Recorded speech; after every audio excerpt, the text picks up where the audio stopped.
But let's talk food inflation. It's expected to increase modestly until the end of 2019, owing to prices of agricultural commodities and the inputs used to produce them, the exchange rate as well as the fuel price. This is according to the 2018 edition of the Bureau for Food and Agricultural Policy, Baseline 2018 Agricultural Outlook 2018 to 2027. I know it's quite a mouthful, but this report is vitally important for us to understand. Food inflation is something that affects every single one of us.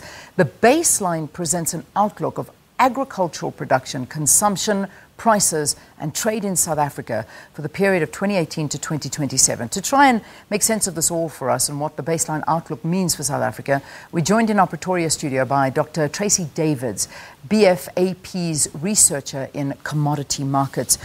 Tracy, thank you very much for being with us. Good to have you here on Morning Live. Thank you. It's a pleasure to be here. Let's just get I suppose, a layman's understanding of exactly what the Bureau for Food and Agricultural Policy baseline is and that agricultural outlook. What does it all look into? So firstly, the outlook presents a 10-year outlook for agricultural markets in South Africa, but it's not a crystal ball looking forward. It's really just it's based on a range of assumptions. It provides a single plausible view of what the future might look like in the sector. So we have to, given the inherent uncertainty in the sector, we have to make assumptions, one of which is stable weather conditions. Of course, we know that's highly unlikely to materialize, but we don't try to anticipate what the weather does. The other, it relates to policy and certainty in the policy framework. So what we've done for the baseline, of course, one of the biggest uncertainties is land policy at present.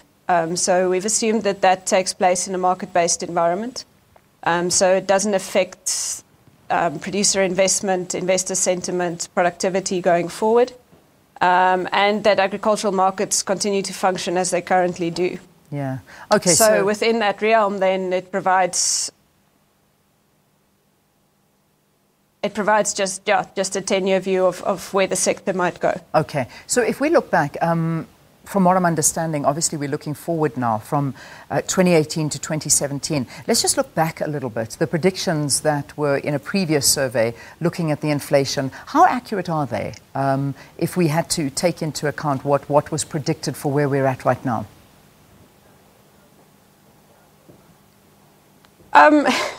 It's not something we typically do to go and look exactly how accurate we were.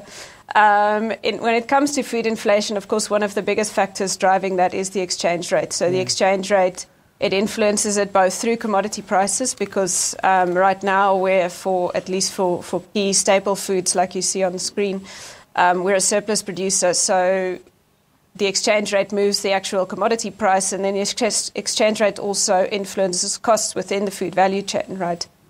So things like transportation and so on, all that processing cost is also influenced by the exchange rate. So that has quite a significant influence. When one gets that right as to where the exchange rate might go, we do tend to see then a pretty accurate view on food inflation projections. Okay. All right, let's look at some projections now and see where we're going. And I suppose the first question I should ask you is South Africa food secure? I mean, that's the starting point, and I think the question that most people want to know. That in itself is a tricky question, I guess. So food security refers not only to food availability, but it refers to affordability as well. So in short, I would say yes. I think it's not, to be food secure, we don't need to produce all of it ourselves. So some commodities we produce a surplus of. Others we tend to import to supplement domestic production. But specifically on the staple grain front, we import wheat, but on the maize meal front, we're a surplus producer. And following the drought in 2016, for instance, when we recovered, when the crop recovered and we moved back to prices based on export levels, we actually saw the prices of staple grains decrease quite significantly.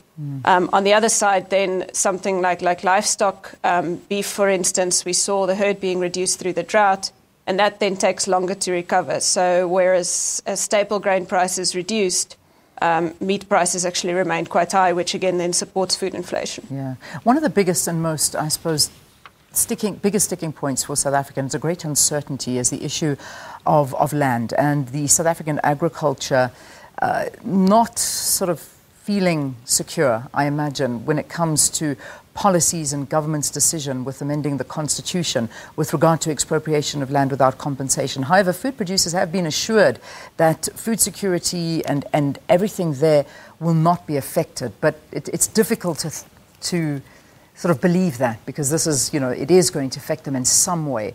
How have you factored this into your research? So this year we've done a whole special chapter on the land reform issue, purely because it is such an important factor affecting the sector at the moment. I would say in terms of food security and production, certainty related to the policy is the biggest thing, really. For South African producers to remain profitable, they have to compete with the best in the world. To do that, we have to be super productive. And to remain at the forefront of productivity, you need your producers to reinvest. So you want a policy environment that creates the certainty as conducive to that investment. Of course, having said that, land reform is critical, and I think producers realize that it needs to happen. It's just how it's communicated and the certainty around how it will be implemented, which is critical. Like I said, for the baseline, for the projections we show, we've assumed that it doesn't influence markets. But of course, if you implement it wrong, we've seen international cases where it has influenced markets. So that's what you need to guard against. I know that, there are many factors that are influencing, and land, I suppose, it's quite difficult because we don't know exactly how it's going to work. And like you say, you've factored it in your way through your analysis. But one thing you have been able to see, of course, is that 1 percentage point increase in VAT. This obviously having an effect as well. Of course. So when it comes to VAT specifically, we've showed some analysis in the book as to how it might affect food prices. But it's difficult to isolate the impact of VAT by itself because it was accompanied by a number of other policy initiatives that were introduced at the same time. But of course, VAT on the final product increases the price, and also, again, through value addition in the chain, it affects it at multiple points in the value chain. Yeah. I was reading, I think obviously on the back of your report yesterday, and it caught my attention because I just thought to myself, wow. I notice every single month, every time I put things in the trolley, it just gets more and more and more expensive, and the bill gets higher and higher. Then I see this report coming out saying that by next year, an average South African family of 4 can expect to pay about 3,000 Rand for the cheapest food items. And this is unaffordable for the average South African. It really is. This is below minimum, the minimum wage is below this figure of foods for a month for 4 people. This is tough. How do we reach something like this, a number of 3,000?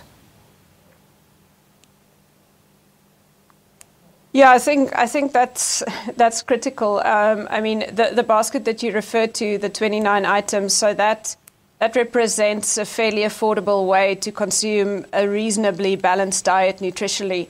So I think the reality, as you say, is that many households just don't get to that. If you look at the 2018 projected cost of that, a household which has 4 members and 2 minimum wage earning income earners, that would be about 40% of their income would be spent purely on food. So if you look at the statistics, those households are typically spending around 25%. So the implication is, yes, that they're not getting to that balanced basket. So they're not getting to what's considered nutritionally balanced. Yeah.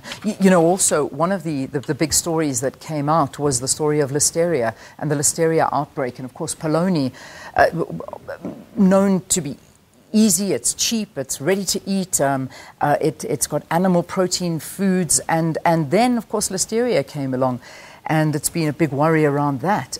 Any alternatives to be put in place of this? Or have we seen that people are sort of saying, okay, well, forget about that, I'm just going to have polony anyway? So that's the question, how consumers cope with factors like this. So, of course, there are other protein alternatives to polony. One of the most affordable options actually normally would be eggs, but given the avian influenza outbreak last year that's still affecting production levels, eggs in themselves have got relatively expensive compared to other protein sources. So the question is then, do you go to something, beans, pulses, alternative sources of protein, just consuming maybe less protein, moving back into a more staple-based diet? Something like canned fish, for instance, is another alternative. And then, IQF chicken pieces also is typically a fairly affordable protein option for consumers. So, I guess your consumer looks to switch between the relative ones, but in extreme cases, it entails consuming less protein. So the bottom line is it's tough times ahead for South Africans when it comes to food inflation. It is going up, even though we heard the department and our Minister, Jeff Radebe, coming out saying they're going to try and reduce fuel for as much as they can. As we wrap this up and move into our news at 7 o'clock, what do we learn from international countries? And how do we compare? If you could tell me this very, very quickly in terms of food inflation. In terms of food inflation, I guess it depends which other countries you look at.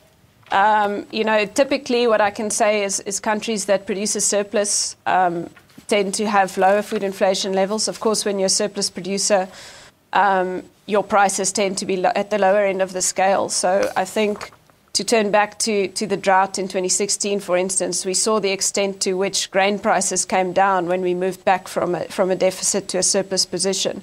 So on that front, the agriculture sector, it's resilient. It showed that by producing a record crop in 2017 following the drought in 2016. But I think anything that we can do, the sector is faced with a lot of uncertainty already in terms of factors like weather and so on. So anything that we can do to create an environment that's positive for agriculture to grow, for us to grow production, that would also be conducive to lower food prices.